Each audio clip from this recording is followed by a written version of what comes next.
নবনীরদনিন্দিত কান্তিধারম রসসাগর नागर भूपवरम। हरे कृष्णा, धन्यवाद, प्रणाम।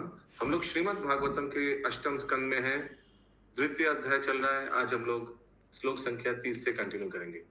श्रीमद् भागवतम 8.2.30 ऑनवर्ड्स। यस, किनका नेटवर्क अच्छा है? सब सुनीति राधिका माता जी पढ़ना चाहेंगे? किताब है सामने। 1 मिनट प्रभु, हम निकाल रहे हैं। और किनके पास है? आजकल कोई पढ़ने के लिए नहीं। हाँ, अच्युत करुणेश्वर प्रभु, ठीक है। 30 नंबर श्लोक। ततो गजेन्द्रस्य मनोबलौजसाम, बोलिए। ततो गजेन्द्रस्य मनोबलौजसाम कालेन दीर्घेन महानभूत्वया कालेन दीर्घेन महानभूत्वया वृक्षा मनस्य जलयवसिदातो विक्रस्य मनस्य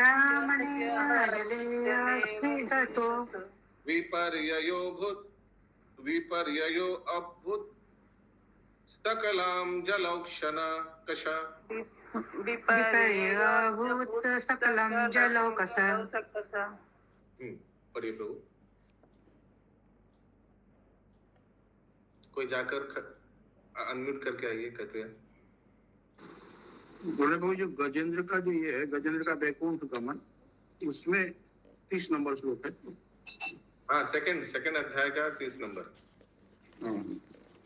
पंखा ऑफ, दरवाजा बंद, साउंड एकदम स्टिल कर रही।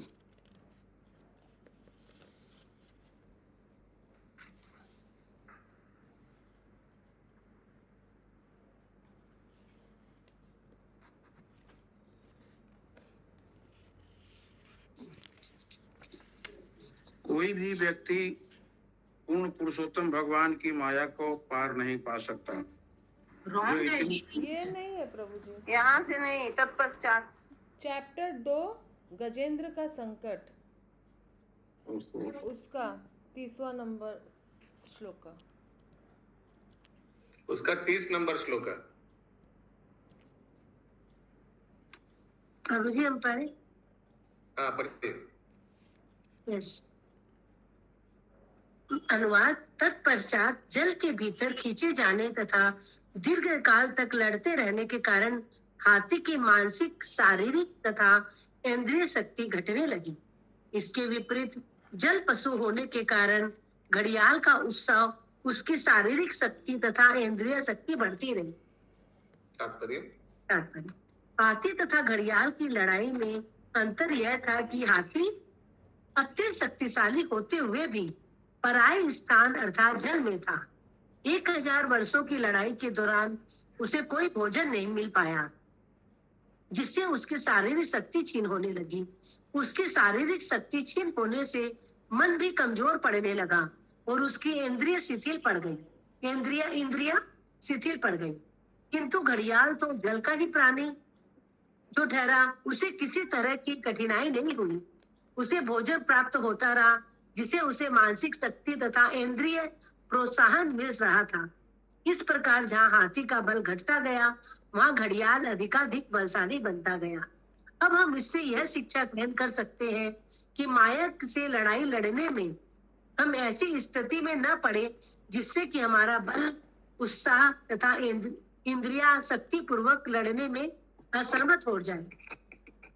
हमारे कृष्ण भावना में आंदोलन ने सचमुच माया के विरुद्ध युद्ध ठान लिया है, जिसमें सारे जीव सभ्यता की झूठी मानसिकता लेकर सड़ रहे हैं। इस कृष्ण भावना में आंदोलन के सिपाहियों में सदा शारीरिक शक्ति, उत्साह तथा इंद्रिय शक्ति रहनी चाहिए। स्वस्थ रहने के लिए उन्हें अपने को सामान्य दशा में रखना चाहिए। सामान्य दशा हर एक के लिए एक सी नहीं होती। अतः वर्णाश्रम विभाग बनाए गए हैं। ब्राह्मण, क्षत्रिय, वैश्य, शूद्र एवं ब्रह्मचर्य, गृहस्थ, वानप्रस्थ तथा संन्यास। विशेषतः इस कलयुग में संन्यास लेने की सलाह नहीं दी जाती।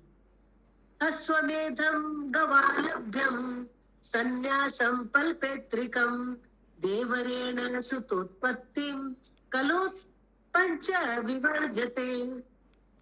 ये ब्रह्म विवर्त पुराण का श्लोक है। इससे हम समझ सकते हैं कि इस युग में संन्यास आश्रम इसलिए वर्जित है क्योंकि लोग बलवान नहीं है। श्री चैतन्य महाप्रभु ने 24 वर्ष की आयु में संन्यास लेकर आदर्श प्रस्तुत किया है, लेकिन सार्वभौम भट्टाचार्य तक ने श्री चैतन्य महाप्रभु को सतर्क रहने की सलाह दी थी क्योंकि उन्होंने कम उम्र में संन्यास ले लिया था।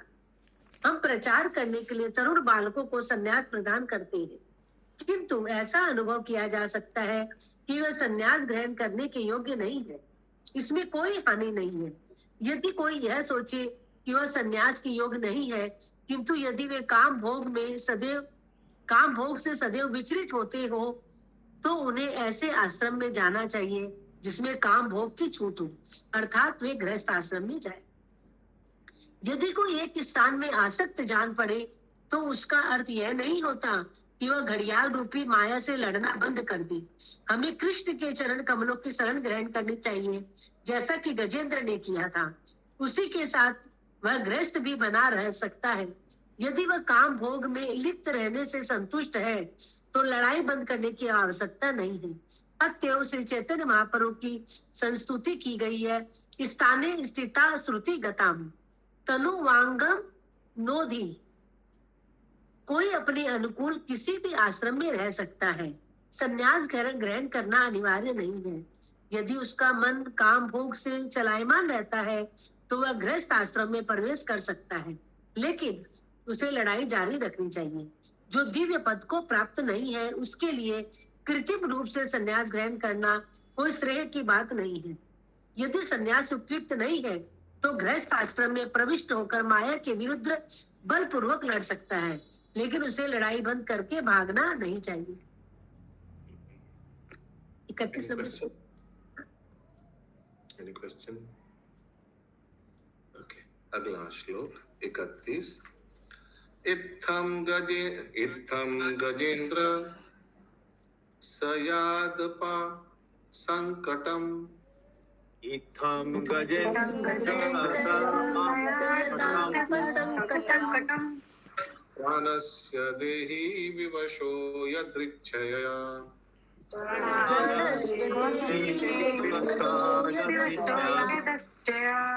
अपारयन्नात्म विमोक्षनेचिदम्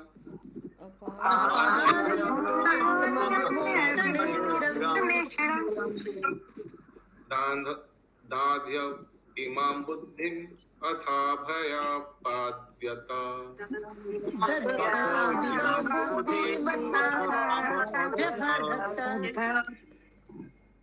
अनुवाद। जब गजेंद्र ने देखा कि वह दैवी इच्छा से घड़ियाल के चंगुल में है और बंधन में फंसकर परिस्थिति असहाय है एवं अपने को संकट से नहीं उबार सकता, तो वह मारे जाने से अत्यंत भयभीत हो उठा। फलस्वरूप उसने बहुत समय तक विचार किया और अंततः गोत्वा वह इस निर्णय पर पहुंचा। तात्पर्य: प्रत्येक प्राणी इस भौतिक जगत में जीवन संघर्ष में लगा है। यस प्रभु जी। वृंदावन का ट्रेन है क्या शाम को? इतना फटाफट पढ़ रहे ट्रेन मिस हो जाएगा। नहीं, अच्छा धीरे धीरे पढ़ रहे। अच्छा ठीक है प्रभु जी। प्रत्येक प्राणी इस भौतिक। बोलिए मिताली माता जी। हरे कृष्ण प्रभु जी, इसमें ऐसे क्यों लिखा है कि प्रभु की इच्छा से वो बंधन में फंस गए थे, देव इच्छा से घड़ियाल के चंगुल में फंस गए? क्योंकि ये बहुत बड़ा भक्त था, श्राप की वजह से हाथी हो गया था। आगे। तात्पर्य: प्रत्येक प्राणी इस भौतिक जगत में जीवन संघर्ष में लगा है। प्रत्येक प्राणी अपने को संकट से बचाना चाहता है, किंतु जब वह अपने को नहीं बचा पाता और यदि वह पवित्र है तो वह भगवान के चरण कमलों की शरण ग्रहण करता है। इसकी पुष्टि भगवत गीता के 7 नंबर चैप्टर के 16वें श्लोक में हुई। चतुर्विधा भजन्ते माम जना सुकृतिनो अर्जुन आर्तो जिज्ञासु आर्थिर ज्ञानी च भरतृषभ। आर्तो जिज्ञासुर अर्थार्थी ज्ञानी च भरतर्षभ। 4 प्रकार के पवित्र व्यक्ति जो संकट में हो, उन्हें धन की आवश्यकता हो, जो ज्ञान की खोज में हो तथा जो जिज्ञासु हो। अपनी रक्षा के लिए या प्रगति करने के लिए भगवान की शरण ग्रहण करते हैं। गजेंद्र ने इस संकट की घड़ी में भगवान के चरण कमलों की शरण ग्रहण करने का निर्णय लिया। पर्याप्त विचार करने के बाद ही वह इस सही निर्णय पर पहुंचा था। ऐसा निर्णय पापी व्यक्ति नहीं ले पाता। अतः भगवत गीता में कहा गया है कि जो पवित्र सुकृति हो वे यह निर्णय ले सकते हैं कि संकट या विषम परिस्थिति में मनुष्य को कृष्ण के चरण कमलों की शरण ग्रहण करनी चाहिए। अगला श्लोक 32 नंबर। नमाम इमे जातया गात गाज गजान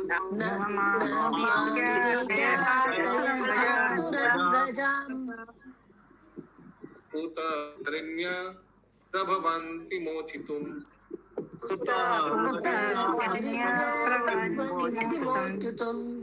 ग्राहेण पश्य पासेन विधातुर आवृतो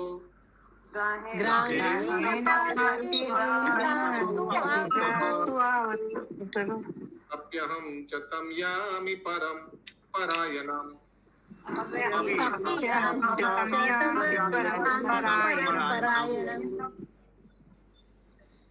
जब मेरे मित्र तथा अन्य संबंधी हाथी मुझे इस संकट से नहीं उबार सके तो मेरी पत्नियों का तो कहना ही क्या, वे कुछ नहीं कर सकती।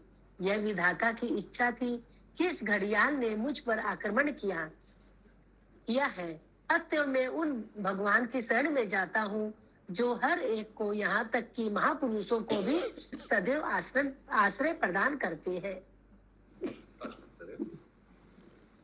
तात्पर्य, यह संसार पदम पदम यद्रिपदाम रूप में वर्णित है, जिसका अर्थ है कि इसमें पग पग पर संकट है।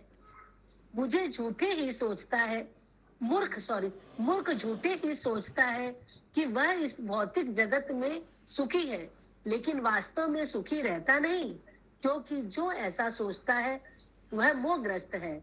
इसमें पग पग पर और क्षण संकट है, हर क्षण संकट है।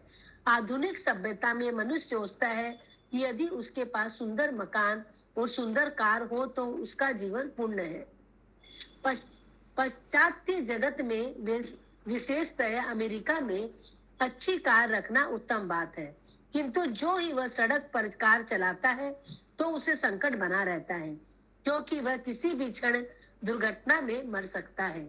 आंकड़े बताते हैं कि ऐसी दुर्घटनाओं में अनेक लोग मरते रहते हैं। अतः यदि हम वास्तव में यह सोचते हैं कि यह संसार अत्यंत सुखमय स्थान है तो यह हमारा अज्ञान है।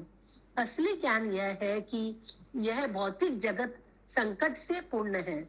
हम वहीं तक जीवन संघर्ष कर सकते हैं जहाँ तक हमारी बुद्धि काम करती है। इस तरह अपनी सुरक्षा करने का प्रयास कर सकते हैं, किंतु जब तक भगवान कृष्ण हमें अंततः संकट से बचा नहीं लेते तब तक हमारे प्रयास व्यर्थ रहेंगे। अतः प्रहलाद महाराज कहते हैं भागवतम के 6 स्कंद में, बालस्य नेह,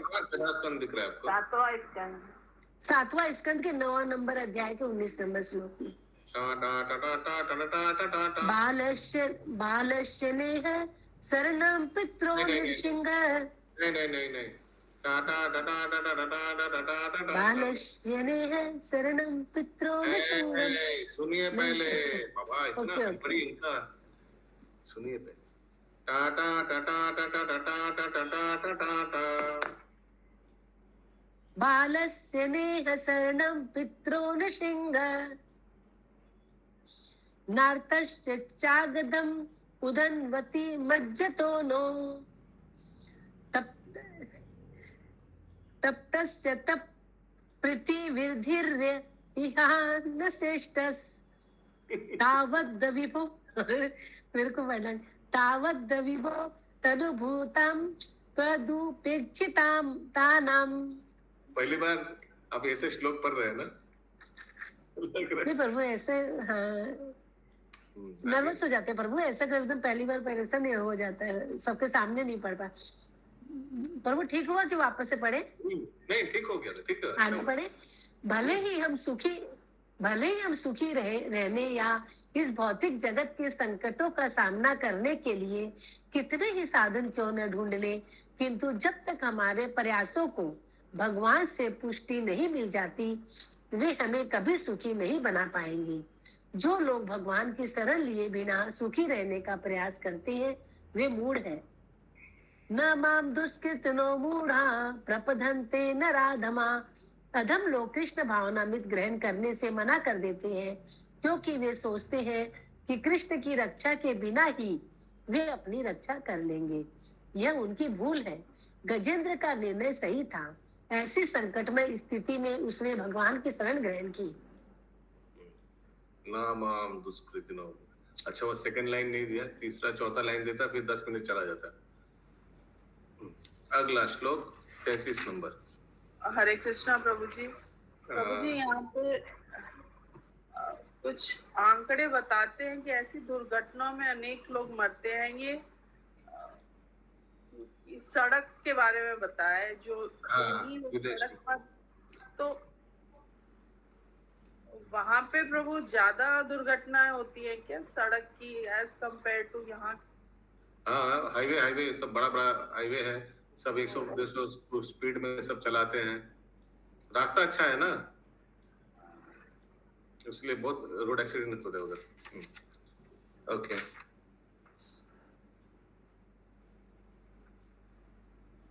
वही पदम पदम यद विपदाम न तेषाम, उसी के उदाहरण में प्रभुपाद जी बताते हैं। विदेशों में बहुत एक्सीडेंट होता है, रोड एक्सीडेंट। ओके, अगला श्लोक 33 नंबर।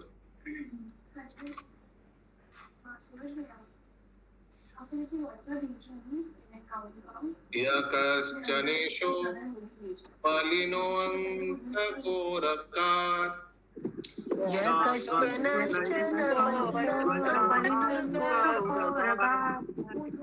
प्रचंड वेगात् अभिधावतो भृशम्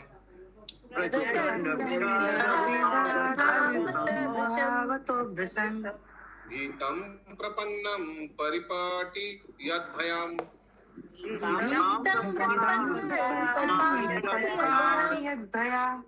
मृत्यु प्रधावात् तरराम तम इमाहि।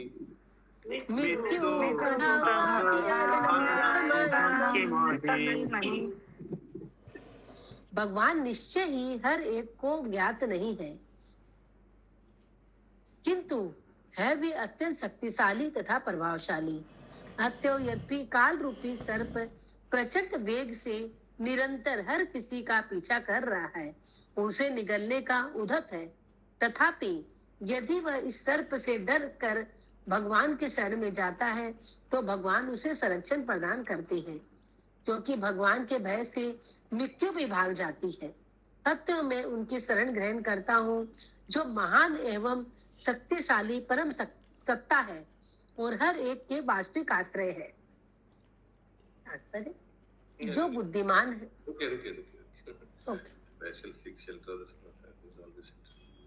ये स्तुति शुरू हो गया क्या? Could not rescue me. Mitali माता, स्तुति अगले नेक्स्ट चैप्टर में लिखा हुआ प्रभु जी, ना गजेंद्र की समर्पण स्तुति। ठीक है, तो ये क्या चल रहा है? ये क्या चल रहा है? ठीक है, नेक्स्ट में ठीक है।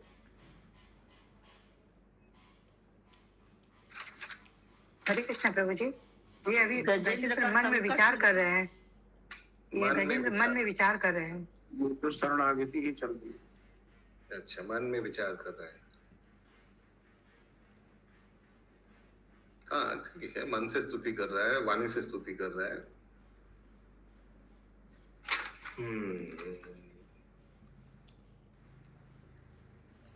तात्पर्य वो सोच रहे हैं। तात्पर्य, जो बुद्धिमान है वह समझता है कि सबों के ऊपर एक महान तथा परम सत्ता है।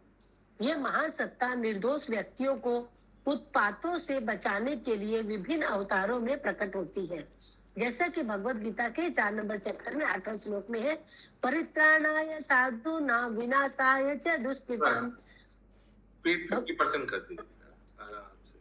भगवान 2 कारणों से दुष्कृति का संहार करने तथा अपने भक्तों की रक्षा करने के उद्देश्य से विभिन्न अवतारों में प्रकट होते हैं।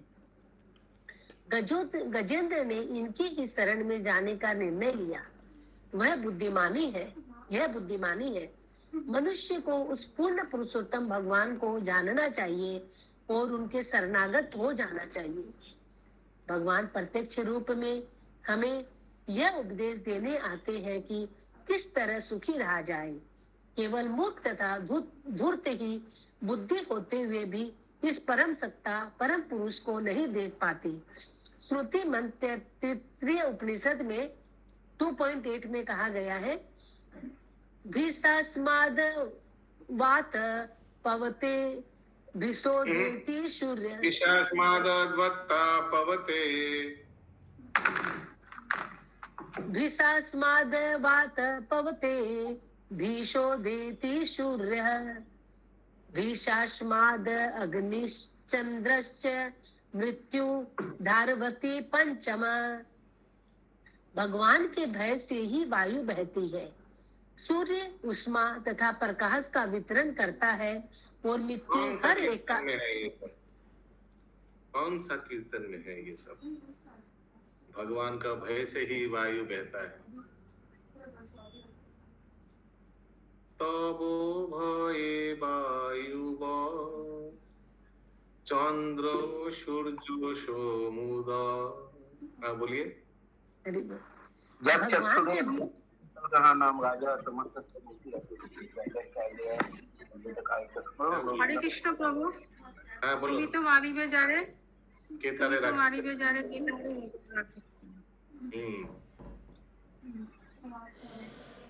इसलिए भक्तिविनोद ठाकुर एकदम यहीं से उठा के लाए, डायरेक्ट इसी श्लोक से लगा। एकदम मैच कर रहा। भगवान के भय से ही वायु बहती है। सूर्य उष्मा तथा प्रकाश का वितरण करता है और मृत्यु हर एक का पीछा करती है। इस प्रकार एक परम नियंता है। जैसा कि भगवत गीता से 9 नंबर चैप्टर के 10 नंबर श्लोक में पुष्टि हुई है, मध्याक्षे न प्रकृति सुयते सचराचरम। यह भौतिक जगत परम नियंता के कारण ही इतनी अच्छी तरह कार्य करता है। अतः कोई भी बुद्धिमान व्यक्ति समझ सकता है कि किसी परम नियंता का अस्तित्व है,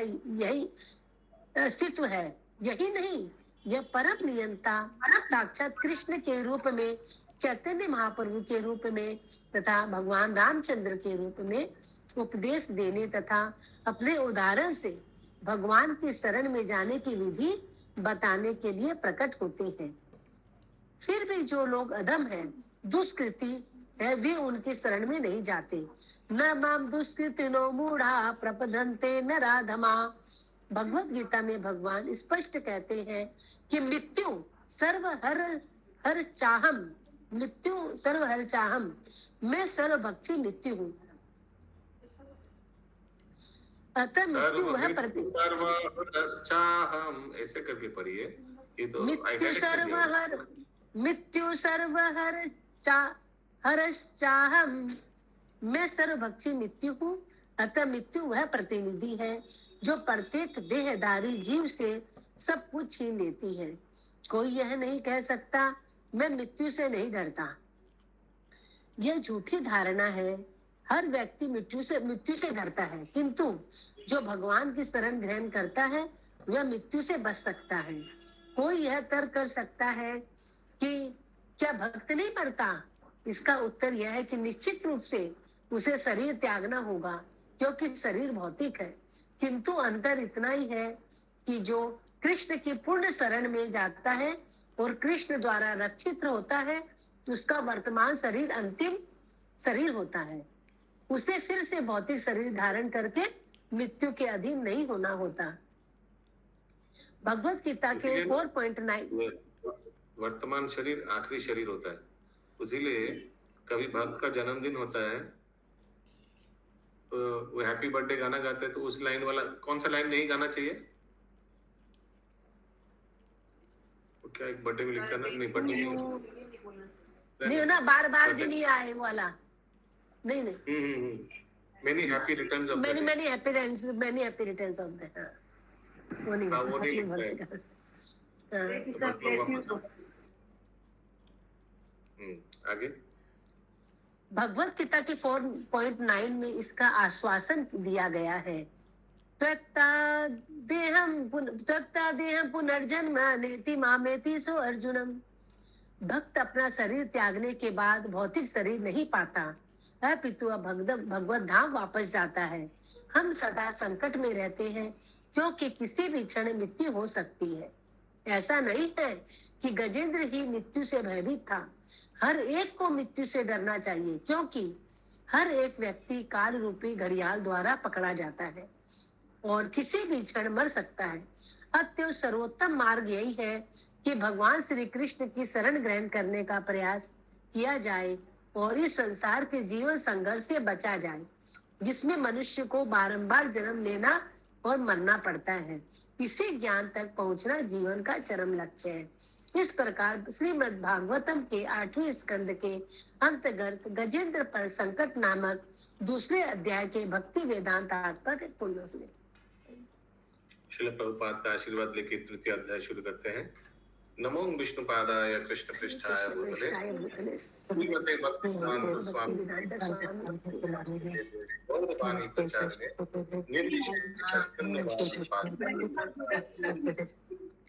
श्रील प्रभुपाद की जय। इस अध्याय में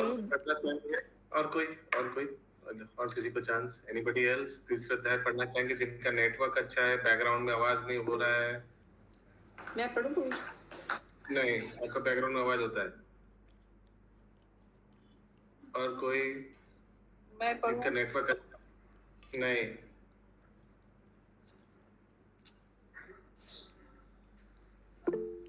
वो उनका साउंड अच्छा है। राधा रानी माता जी है क्या?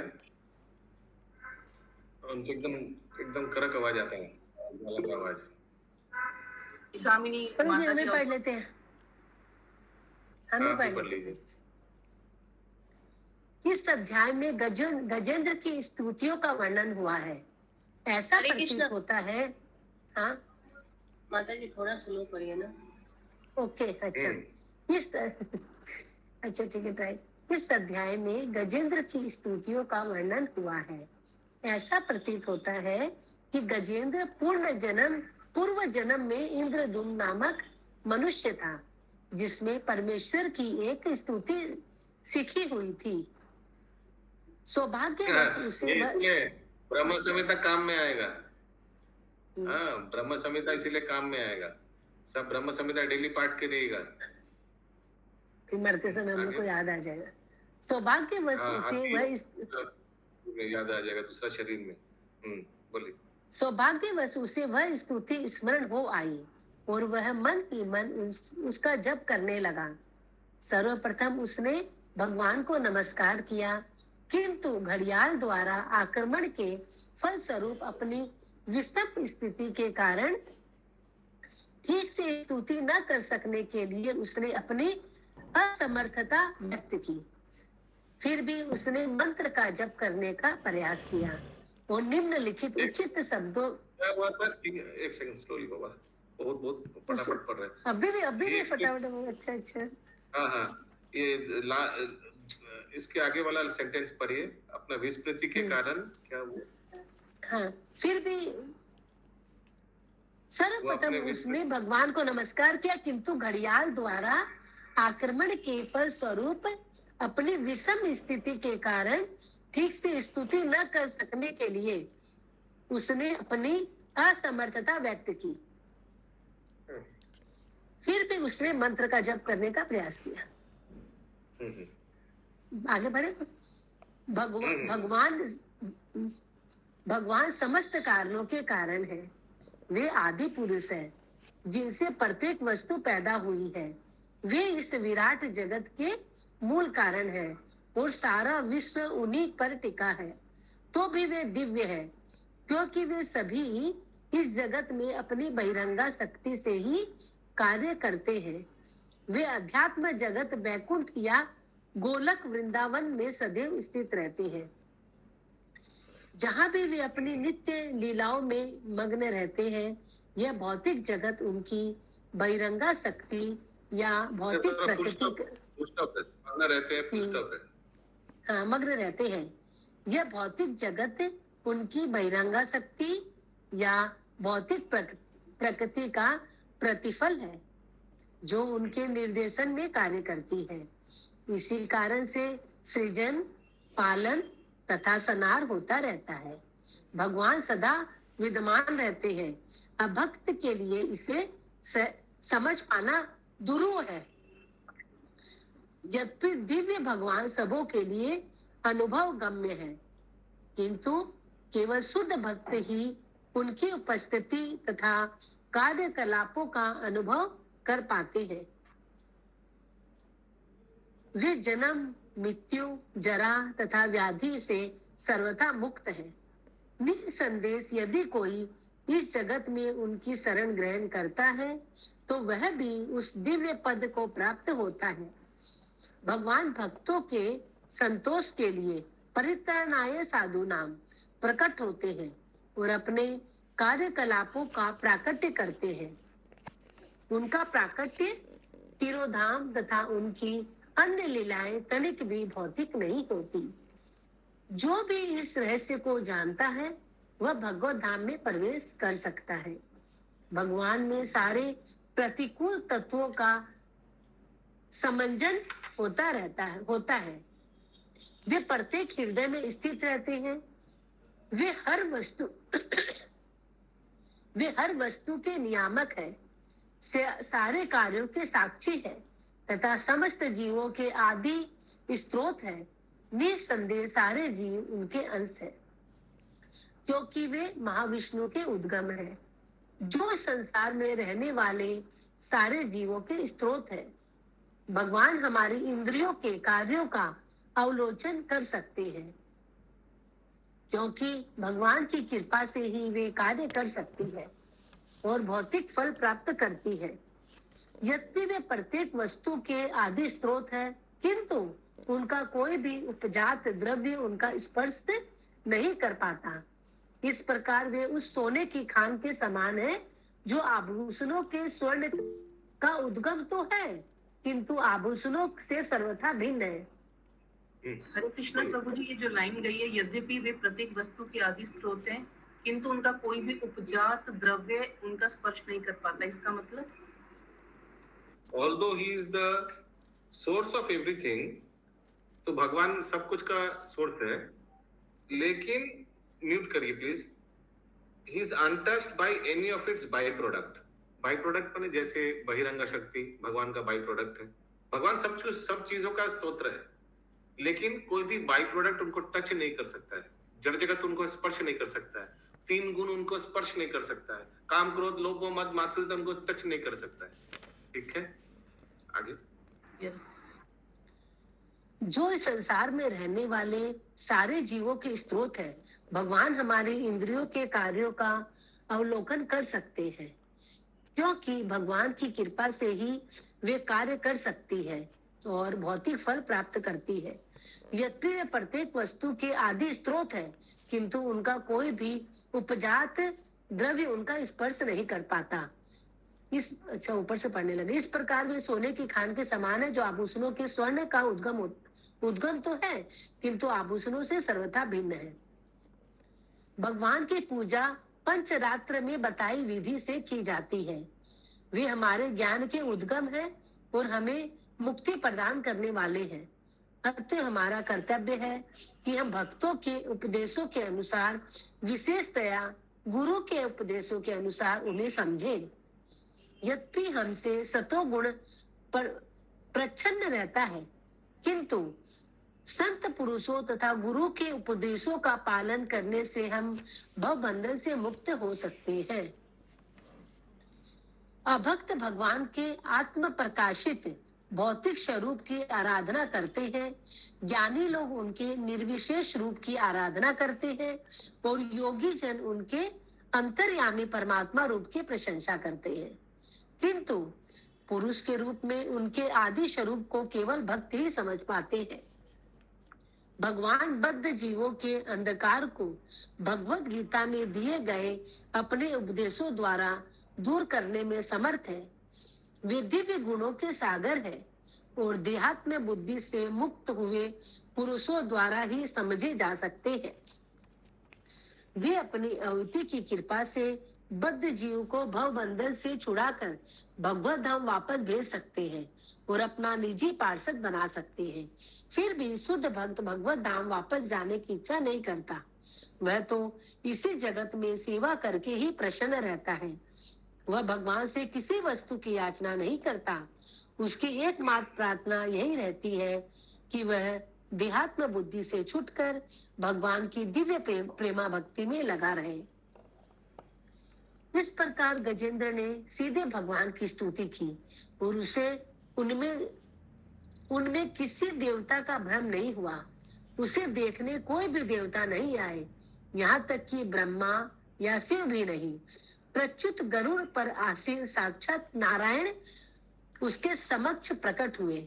गजेंद्र ने अपनी सूंड उठाकर उनका अभिवादन किया और भगवान ने तुरंत ही घड़ियाल समेत जिसने उनका पांव पकड़ रखा था उसे जल के बाहर निकाल लिया।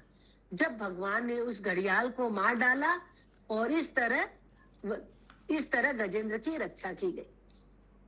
हरि बोल, हरि बोल, हरि बोल। ग्रंथराज श्रीमद् भागवतम की जय, श्रील प्रभुपाद की जय। जय।